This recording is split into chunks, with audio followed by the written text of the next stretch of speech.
Well, the 2021 NFL season is officially kicking off on March 17th, and that will be here before we know it. So we welcome in Zach Cox to break down one position, the most talked about position, quarterbacks.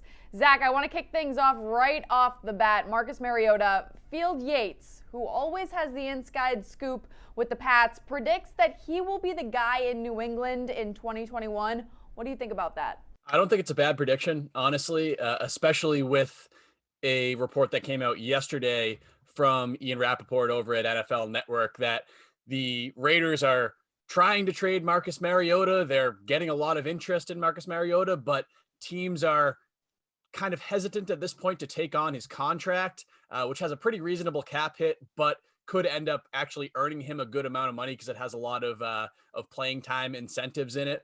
So Rappaport reported, and he speculated that he wouldn't be surprised if the Raiders just outright released Marcus Mariota to free up that cap space. And if that happens, I think that certainly increases the chances of him landing in New England, because that would mean the Patriots would not need to give up a draft pick to acquire Mariota, and they could bring him in at whatever contract that they desire and Marcus Mariota agrees to. So I certainly don't think it's a sure thing by any means that Marcus Mariota winds up here in New England, but I definitely do think he is one of the top candidates at this point for sure.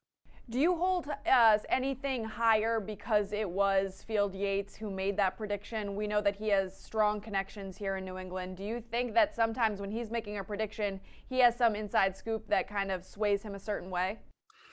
I don't know if I would go that far, but he definitely does have some connections here in New England, so that's definitely something to consider when you hear reports like that. All right, well, moving on, you know the next guy I'm going to ask about, Jimmy G. The guy would have to waive his no-trade clause. What do you think chances of a little reunion happening? I think that would be maybe the ideal situation for the Patriots. I think when you look at all the potential quarterback options outside of Deshaun Watson and a couple of guys like that I don't really view as realistic targets for the Patriots, I think a Jimmy G reunion would make a lot of sense for the Patriots. Problem is that San Francisco is not just going to release him or trade him unless they can find somebody better. John Lynch has been pretty adamant that Jimmy Garoppolo is going to be the San Francisco 49ers starting quarterback this season. He said recently, I believe this week, that he has no doubt that Garoppolo will be the 49ers starter.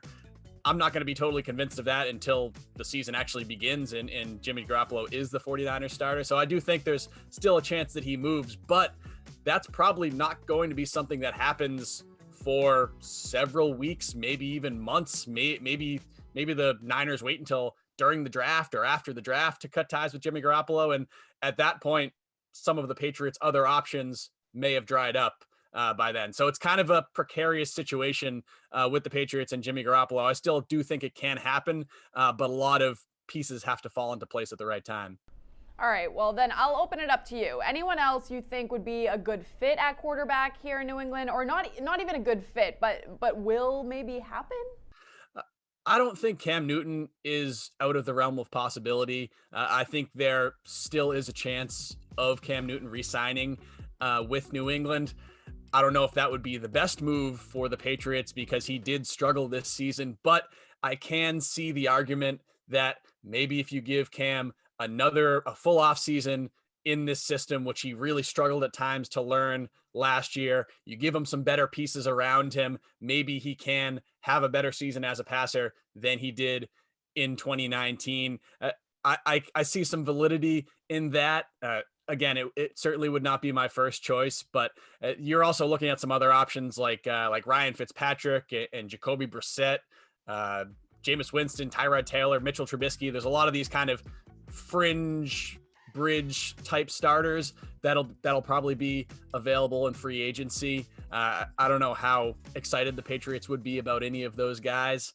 And then there's always a chance that the Patriots could select a quarterback in this year's draft, even trade up for a quarterback, which I don't think would be the worst idea in the world for them. But they're in a bit of a tough spot right now because they need to find improvements at wide receiver. They need to find improvements at tight end. And I think they're going to have a little bit of a tough time luring some of those top high profile type guys when they don't have an answer at quarterback. So it's a difficult situation for the Patriots to be in right now, and part of the reason why it would behoove them to figure this out, or at least have a tentative plan sooner rather than later. Behoove them. I like that from you. Well, I'm glad you brought up wide receivers and tight ends, because we will be doing this every week during the offseason, so keep it on NESN.com. Thanks, Zach. PNC Bank, helping to make banking easier.